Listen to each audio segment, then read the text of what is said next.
एक दफा का जिक्र है, एक घने जंगल में सब कुछ शांत था। हर जानवर खुश था, हर पेड़ हरा भरा। लेकिन अचानक जंगल में एक मसला उठ खड़ा हुआ।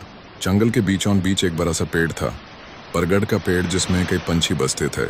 एक दिन जंगल के कुछ जानवरों ने फैसला किया कि वो पेड़ काट कर उस जगह पर एक नया जंगल मॉल बनाएंगे। उनका कहना था, नया मॉल से सुविधा बढ़ेगी, शॉपिंग, खाना सब कुछ यहीं मिलेगा। लेकिन उस पेड़ में एक छोटी सी चिड़िया रहती थी, चिंकू। उसने कहा, अगर ये पेड़ काट दिया गया तो हमारा घर कहाँ जाएगा? हम पंछियों के लिए पेड़ सिर्फ घर नहीं, जिंदगी है। सब हंसे, एक छोटी चिड़िया क्या कर लेगी? लेकिन चिंकू ने हार नहीं मानी। उसने जंगल के सब पंछियों को बुलाया, हिरन, बंदर, लोमड़ी, सबके सामने अपनी बात रखी। जंगल मॉल से सुविधा तो मिलेगी, लेकिन क्या हम अपनी फितरत खो देना चाहते हैं? ये बात सबके दिल को छू गई। जंगल में पहली बार छोटी चिड़िया की बात को इतनी अहमियत मिली। जानवरों ने फैसला किया, जंगल मॉल नहीं बनेगा और सब पेड़ों को महफूज किया जाएगा।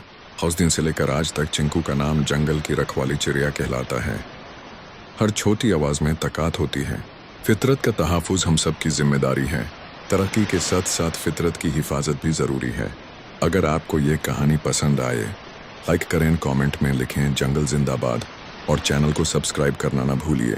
हर नए वीडियो के लिए बेल आइकॉन ज़रूर दबाएं।